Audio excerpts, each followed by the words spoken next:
달면 스텔스 기능이 없습니다. J20도 마찬가지입니다. 중국은 H6를 개조한 공중급유를 쓰는데 쉽게 말해서 탐지가 너무 잘 돼요. KF-21에도 유리한 게 있어요. 다른 전투기보다 30% 이상 빠르다. SABM 기능이 유럽제 잠수함에 없는 것도 있어요. 도산한 창호급 잠수함을 폴란드가 선택한다면 푸틴이 러시아가 폴란드를 침공했을 때 모스크바를 직접 기습 공격할 수 있는 능력을 갖추게, 독침 능력을 갖추게 되는 거죠.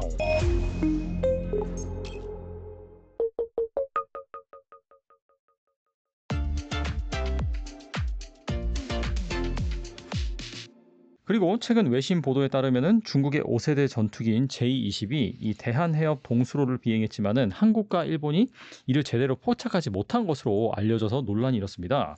이로 인해서 한국의 대스텔스 탐지 기술 개발 필요성이 다시금 부각이 되고 있는데 이 상황을 어떻게 보고 계신가요? 저는 중국의 가짜뉴스고 지금은 불가능하다고 생각합니다. 왜 그러냐면 지금 이제 김대영 위원님도 옛날에 보도한 적이 있는데 J-20 전투기가 중국 안우이성 우완리 그러니까 한국과 가까운 기지에 있어서 이게 이야기가 좀 된 적이 있었는데 네. 가깝다고 해도 지금 SCMP 그러니까 사우스 차이나 모닝포스트가 공개한 J-20의 비행 경로는 뭐 대만도 갔다가 대한해협 그 통과해가지고 한국과 일본 사이 통과했는데 아무도 몰랐다. 요거를 선으로 꼽으면 5,000km 이상이 됩니다. 이 5,000km 이상을 J-20이 비행할 수 있다고 알려져는 있어요. 아, 그 대신에 그렇게 비행하려면 외부 연료 탱크 4개를 장착해야 됩니다. 스텔스는 매끈해야 됩니다. 돌출된 부분이 최대한 적어야 됩니다. 외부 연료 탱크를 달면 F-21이든 F-35든 스텔스 기능이 없습니다. J-20도 마찬가지입니다. 그러면 외부 연료 탱크가 없는 상태에서 5,000km 비행을 할 수 없느냐? 할 수 있습니다. 제가 아까 전에 일부에서 KF-21에 대해서 이야기했어요. 공중급유 이야기를 했는데 J-20도 공중급유를 하면 5,000km를 비행할 수 있어요. 그런데 공중급유 같은 경우에 중국은 H6를 개조한 공중급유를 쓰는데 쉽게 말해서 탐지가 너무 잘 돼요.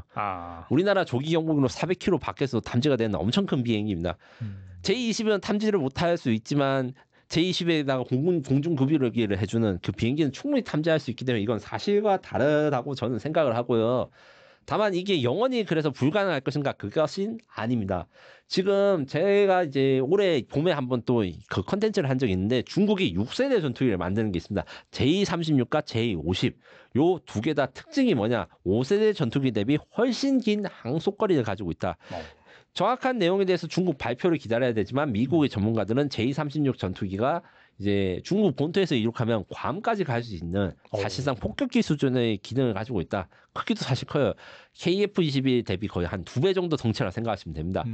이 엄청나게 크고 멀리 갈 수 있기 때문에 6세대 전투기는 이런 게 대한해협을 위협하고 이런 것들이 충분히 가능하므로 지금 안 되는 것은 맞고 이거는 중국의 허풍이라고 하지만 이제 향후 10년 이내에 현실적인 위협이 될 거니까 빠르게 여기에 대한 대응 능력을 준비해야 됩니다. 안 그래도 뭐 관련 질문을 좀 드리면은 뭐 J-35, 뭐 J-20 이런 것들은 초음속 순환 능력을 가지고 있어서 뭐 요격이 어렵다 이런 분석도 있고요. 이런 기체 특성을 감안했을 때 한국의 KF-21이 더 효과적인 요격기로 평가될 수 있다라는 주장도 나오는데 이거 어떻게 보시나요? 옛날에는 그게 맞는데 지금은 조금 KF-21에도 유리한 게 있어요. 뭐가 유리하냐? 초음속 순항이라는 건 기본적으로 경쟁 항공기보다 30% 이상 빠른 것을 의미합니다. 무슨 소리냐? 비행기 속도는 마하 몇으로 이야기를 하는데 마하 1이 한 1200km 정도 되고 우리 국제선 여기가 마하 0.9 그다음에 앞서 말한 천룡 미사일도 마하 0.5 정도 들어갑니다.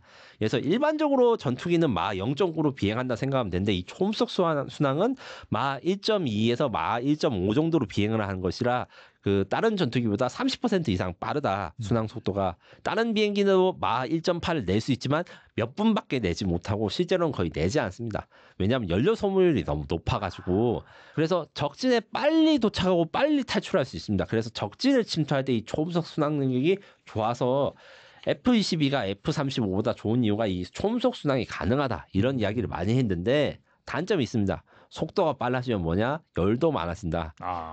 적외선 카메라에 쉽게 보인다. 그래서 J20 그다음에 F-35 그다음에 KF-21 이런 거 다 공통점이 있습니다. IRST라고 하는 적외선 추적 장비가 달려 있는데 이게 약간 코에 점 있는 것처럼 그 캐노피 앞에 이 카메라가 달려 있어요. 이게 적외선을 탐지하는 건데 요게 잘 탐지될 수 있어서 GCIP라고 하는 영국과 일본, 이탈리아의 차세대 전투기 같은 경우에는 초음속 순항을 하지 않을 거라 생각하고 이야기를 하고 있어요. 왜냐하면 이 적외선을 너무 잘 탐지되니까. 그래서 초음속 순항 같은 경우에는 장점도 있지만 단점이 있기 때문에 특히 KF-21을 IRST로 탐지되기 때문에 J20이나 J35도 초음속 순항을 쓸까? 저는 잘 안 쓸 것이라고 봅니다. 확실히 좀 얻는 게 있으면 잃는 게 있고 그렇게 하네요. 그리고 한국은 현재 VHF 레이더, 고이득 L밴드 레이더, 그리고 2세대 PCL 기술을 함께 개발하고 있는 것으로 알려져 있는데 세 가지 탐지 체계를 동시에 추진하게 된 배경은 무엇이고 각각의 뭐 장점이 있을까요? 네, 요거는 사실 너무 전문적인 이야기라서 제가 어떻게 쉽게 설명할지 좀 고민과 준비를 많이 했는데 최대한 쉽게 이야기를 하면 스텔스는 레이더에 잘 잡히지 않는 기술입니다. 잘 잡히지 않는다는 건 무슨 뜻이냐? 생수 물병으로 치면 생수 물병이 어떤 때는 레이더에 잘 반사되고 어떤 각도에는 레이더에 잘 반사되지 않아요. 모든 물체가 다 그렇습니다. 오직 그러니까 공으로 된 것만이 어떤 면에서든 전 그 레이더나 전파를 발사할 때 반사파가 동일해요. 공이니까. 그래가지고 스텔스는 결국 모서리가 한쪽으로 정렬되는데 한쪽으로 이쪽 레이더를 이쪽 방향으로 가면 탐지가 되고 이쪽 방향으로 가면 탐지가 안 되고 뭐 이런 식이 있습니다. 그러면 어떻게 그 스텔스기는 레이더를 피하는가? 자기의 위치 그다음에 레이더 위치를 파악해가지고 레이더에 잘 안 잡히는 각도로 삐뚤빼뚤하게 비행을 해가지고 이제 숨는 거예요. 이렇기 때문에 여러 가지 그 스텔스 기능을 파괴할 수 있는 방법들에 대해서 고민하는데 일단은 전파 흡수가 불가능한 주파수를 쓰는 방법이 있습니다. 이게 앞서 말한 뭐 L밴드 레이더라든가 VHF 레이더인데 무슨 말이냐? 파장이 짧은 거 있고 높은 게 있어요. 그냥 전투기 레이더는 파장이 짧아서 X밴드 뭐 이렇게 이야기하는데 밴드는 쉽게 말해서 주파수 뭐 라디오 들을 때 87.5, 뭐 107.5 이런 것인데 주파수가 낮다, 단파장이다. 그 다음에 지금 이야기하는 L밴드나 VHP는 장파장이라고 이야기를 합니다. 파장이 길면 이게 그 레이더 전파를 흡수해야 되는 에너지가 많이 필요해서 그 스텔스기를 탐지할 수 있다고 해서 만들었는데 만들고 보니까 단점이 있어요. 파장이 길면 탐지 능력, 정확도가 떨어집니다. 그래서 해결된 게 이제 지금 PCL 기술이라는 게 있는데 PCL 기술은 레이더가 아닌 방법으로 적을 탐지하는 건데 이것도 좀 고민을 해봤는데 어떻게 설명할까 고민을 했는데 이렇게 하면 되겠어요. 강가나 이럴 때 우리가 어렸을 때 돌을 던지잖아요. 돌을 던지면 파문이 생기지 않습니까? 네네. 이 돌이 스텔스기인 거예요. 그러니까 이 원리가 뭐냐면 전파가 많이 있는 대기 중에서 비행기가 지나가면 잡음이 생겨요. 왜냐하면 전파가 직선으로 가야 되는데 중간에 비행기에 부딪히면 이게 돌아가지고 가기 때문에 소리가 그 전파의 특성에 이런 게 변하거든요. 요걸 사용해가지고 스텔스기를 발견할 수 있겠구나. 요게 PCL 기술 있고 그 다음에 스텔스기가 내는 전파를 수신한 스텔스기도 전파를 아주 미세하게 냅니다. 그래서 엄청나게 미세한 전파를 수신할 수 있으면 스텔스기도 탐지할 수 있겠다. 요런 게 있는데 요것도 세계에서 제일 잘 만드는 나라가 있습니다. 미국입니다. 스텔스기를 만들어 봤으니까 탐지하는 기술도 제일 좋죠. 그렇겠네요, 진짜. 요 같은 경우에도 좀 연구를 해가지고 하는데 문제는 이것들이 다 미국들이 사용하지 않고 있고 미국이 연구 중인 걸로 제가 추정되고 있는 거는 그 바이스태틱 레이더라고 했는데 요것도 이제 영어로 많이 그 문자를 많이 했으니까 어려운 건데 어려운 게 아닙니다. 레이더는 왔다 갔다 합니다. 레이더 전파를 쏘고 부딪히는 걸 반사파를 수신해가지고 여기 저기 있구나 알아차리는 건데 수신기랑 송신기가 따로 있는 게 있습니다. 이렇게 되면 아까 전에 레이더는 어떻게 보면 스텔스기는 어떤 각도에서는 레이더에 잡히고 어떤 각도에서는 레이더에 잘 안 잡힌다 이렇게 했는데 수신기와 송신기가 따로 있으면 이렇게 대응이 어려워가지고 요것들에 대한 연구가 많이 미국에서는 이루어지고 있습니다. 그러면 스텔스기가 이제 곧 무용지물이네요? 아닙니다. 이런 장비들의 경우에는 가장 큰 단점이 있는데 지금 연구되고 있는 것들 중 대부분은 자기 위치를 노출해요. 그래서 스텔스기를 탐지하는 레이더가 만들어져도 스텔스기는 그걸 피할 수 있어요. 그 근처로 안 가면 되거든요. 예. 그래서 핵심은 스텔스기에 잡히지 않는데 자기는 스텔스를 볼 수 있는 요기 기술이 정말 어려운 기술이라서 당분간 이 스텔스기는 중요해질 것이고, 다만 우리도 이런 연구들을 여러 가지 하는데 요거 외에도 양자 기술, 광자 기술을 활용한 레이더들이 있습니다. 양자 컴퓨터 요새 핫하잖아요. 엄청 핫하죠. 네. 양자 컴퓨터랑 원리는 다른데 양자 검출기라든가 이런 양자 역할 원리를 이용한 레이더를 양자 레이더라고 해요. 사실 정확한 원리는 저도 잘 몰라요. 너무 어렵더라고요. 요거는 이제 저도 설명하는 걸 포기했지만 네. 이런 양자 기술과 광자 기술을 사용한 것도 국방과학연구소에서 스텔스기 탐지를 위한 기술로 연구되고 있다고 합니다.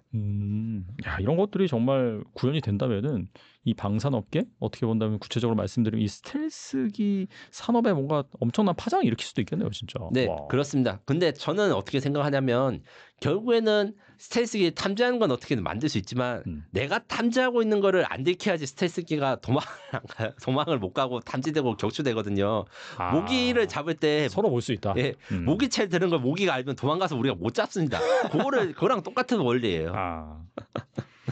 정말 이 창과의 방패 계속해서 어떻게 발전되는지 살펴볼 필요가 있을 것 같고요. 또 최근 우리 정부가 8조 규모의 폴란드 잠수함 현대화 사업을 수주하기 위해 대통령 특사단을 보낸 것으로 알려졌습니다. 최근 방위비 증액을 내세우는 EU 국가들의 유럽산 무기 구매 우선 계획으로 한국이 발목을 잡히자 특사단을 꾸렸다라고 하는 후문인데, 폴란드가 유럽 국가들과의 압박을 뚫고 우리와 계약을 체결할 수 있을까요? 일단 어려운 점부터 먼저 말씀드리겠습니다. 사실 어려운 점이 적잖이 있습니다. 기본적으로 프랑스, 독일 눈치를 폴란드가 볼 수밖에 없고, 프랑스 마크롱 대통령은 대놓고 EU 회의에서 미국산이나 한국산 무기 사지 말고 유럽산 무기 사라고 막 이렇게 연설도 해요.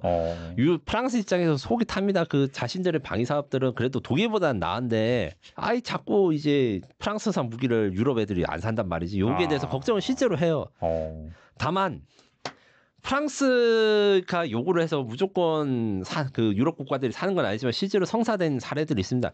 네덜란드 차기 잠수함 사업에서 프랑스가 이 승리를 해가지고 곧 이제 프랑스가 네덜란드에 잠수함을 공급하게 되는데, 네덜란드도 폴란드처럼 환경이 비슷하거든요. 유럽 북쪽에 위치해가지고 연안에서 작전하고, 요것 때문에 좀 어려운 점이 있는 건 사실입니다. 왜냐하면 유럽 다른 나토 동맹국에서 이제 이 프랑스 잠수함을 샀으니까 독일이나 이제 프랑스 잠수함을 선택해야 되는 어려움이 좀 있거든요.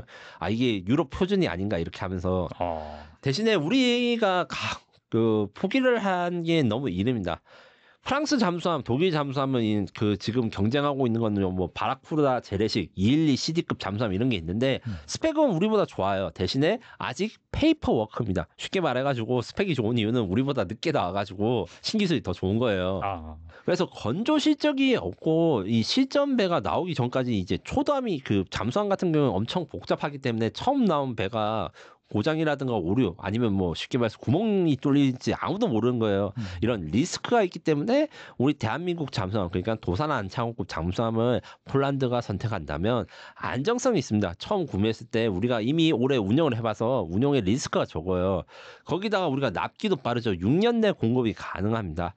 이 프랑스나 독일 잠수함은 그것이 불가능하고 SABM 기능이 유럽제 잠수함에 없는 것도 있어요. 유럽제 잠수함이 순항 미사일, 그러니까 앞서 말한 천룡같이 마하 0.9로 비행하는 것들에 대해서는 발사를 할 수 있는데, 우리 조산 안창호급 같이 SLBM 마하 5 이상을 가는 극초음속 탄도미사일 탑재는 불가능합니다. 폴란드가 만약에 이제 SLBM에 대한 기술을 요구하면 우리는 CTM-290이라는 탄도미사일을 이미 한화해서 폴란드에 이제 공급하고 있기 때문에 그거 기반으로 이제 제공해 줄 수 있고, 폴란드가 그걸 가지게 된다면 유사시, 그러니까 푸틴이 러시아가 폴란드를 침공했을 때 모스크바를 직접 기습 공격할 수 있는 능력을 갖추고 독침 능력을 갖추게 되는 거죠.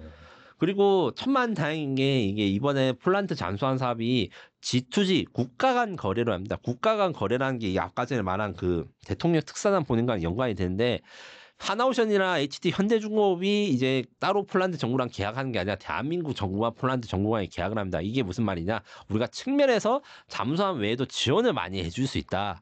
이렇게 있는데, 기본적으로 이제 지금 제가 취재한 바로는 폴란드 레몬토바 조선소에 이제 우리 한국이 조선 투자를 하고, 니오타 조선소는 MRO, 우리 요새 MRO가 핫하죠. 이런 거에 협력을 할 수 있다. 그래서 폴란드 방위 사업을 우리가 육성해 줄 수 있다고 이렇게 이야기를 할 수 있고, 이 경쟁자가 영국인데 영국이 이미 먼저 폴란드에 수상함, 잠수함 말고 수상 전투함을 팔아서 이 MRO라든가 건조를 도와주고 있는데 또 다행히 영국에는 또 수출형 잠수함이 없어요. 잠수함 사업에서는 그래서 우리가 유리하고 마지막으로 갭필러 제한이 저는 굉장히 유용할 것이라고 생각합니다. 이게 무슨 말이냐면 갭필러 그러니까 틈을 메우다는 의미인데 이미 우리가 폴란드에 방산 수출했을 때 FA50 PL 버전 수출 전에 긴급 수출로 해서 FA50 GF 갭필러라는 걸 지금 수출해서 운용 중입니다. 신규 무기가 나올 때까지 시간이 걸리니까 지금 쓰고 있는 무기를 임차를 해가지고 전력 공백을 메운다는 건데 요게 장점이 있습니다. 당장 전쟁이 날 것 같은 국가들한테는 신무기를 사면 이게 오는데 몇 년이 걸리니까 그 사이 전쟁이 나면 아무 소용이 없잖아요. 그러네요. 그래서 빨리 전력화를 해줄 수 있는 게 필요합니다. 현재 폴란드 해군에 잠수함이 있긴 있어요. 이게 킬로급 잠수함이라 해서 구소련제 잠수함인데 이게 굉장히 노후화됐습니다.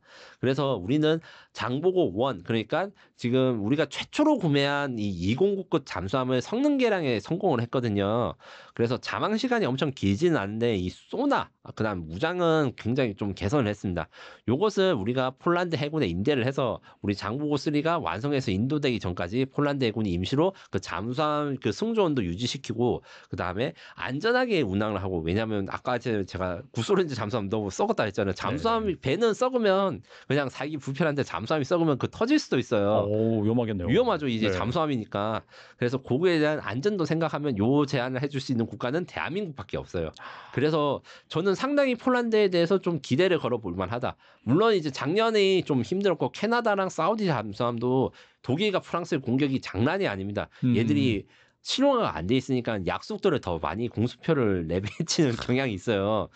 우리는 직접 운영이 되고 지금 바다를 떠다니고 있으니까 네. 그만큼 이 실전 운용을 하고 있다는 게 해외 수출, 방산 수출 시장에선 강력한 힘이 되는데 요게 대해서 영국과 프랑스를 이길 수 있는가? 요게 대해서는 지금 정부 간 거래이기 때문에 이 국가의 노력과 그다음에 협력의 의지가 좀 굉장히 중요하다 생각하고 그러면 너는 폴란드 잠수함에서 한국이 무조건 이길 거야?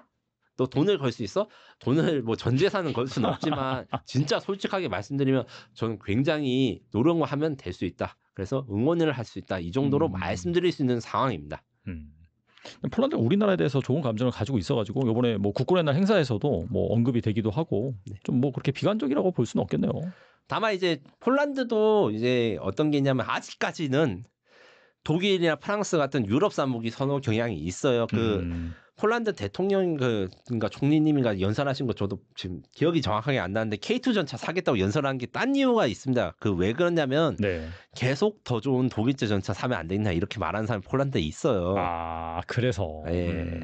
왜냐하면 근데 운영해 보니까 K2 전차 훌륭한 거는 현장에서는 다 알지만 그렇죠. 이 정말 솔직히 말하면 이런 방송을 하는 게 폴란드에도 밀리터리 방송이 있고 저같이 말씀하시는 분들이 있는데 그분들은 항상 최고의 스펙 가장 세계에서 그렇죠. 좋은 거를 이제 폴란드가 샀으면 좋겠다 이렇게 말씀하신 것 때문에 옛날에 지금 진짜 많이 줄어드는데 2022년에 처음에 한국산 전차 수입한 데서 폴란드 밀리터리 매니아들이 굉장히 반응이 안 좋았어요. 야 한국 그 뭐 삼성 휴대폰이 좋은 거 알고 현대차가 좋은 거 알겠는데 무기도 잘 만들어? 근데 이제 FA50 GF 그다음에 K2 전차 K9 자주포를 수입해 보니까 한국 방산의 저력을 이제 알아가지고 이제 좀 괜찮은가 보다 싶은데 잠수함이 이제 쐐기를 잡아야죠. 네. 잠수함 수주 가능성 뭐 여러분들도 어느 정도 좀 기대하시고 너무 비관적으로 보시지 않았으면 좋겠다는 생각이 들고요. 오늘 나와주셔서 좋은 말씀 많이 해주셨는데 끝으로 이 영상을 보고 계신 분들 위해서 한 말씀만 부탁드립니다. 네.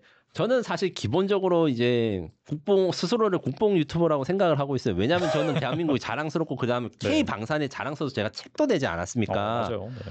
하지만 그렇다 해가지고 대한민국 방산이 무조건 좋고 모든 방산에서 이길 수 있다 이렇게 말은 하지 않고 이건 안 좋지만 요거 좋은 점도 있다. 긍정적인 부분도 같이 말씀드린 거는 기본적으로 우리나라가 자긍심을 바탕으로 판단은 냉정하게 하시고 요렇게 대해서 저희는 정보를 드리는 역할로 생각하기 때문에 좋은 건 좋다, 나쁜 건 나쁘다, 어려운 건 어렵다, 될 수 있는 건 될 수 있다. 이렇게 앞으로도 제 양심에 걸고 종합적으로 중립적인 정보를 전달해 드리도록 하겠습니다. 네, 항상 말씀하실 때 보면은 장점 말씀해 주시고 또 단점도 말씀해 주시기 때문에 여러분들이 뭐 투자를 하시거나 아니면 순수하게 그냥 이 방산 쪽에 관심을 갖고 계시다 분들 같은 경우에는 이 두 가지 또 내용을 잘 들어보시고 객관적으로 판단하시면 좋을 것 같습니다. 네, 김민석 특파원님 지금까지 나와주셔서 감사합니다. 감사합니다.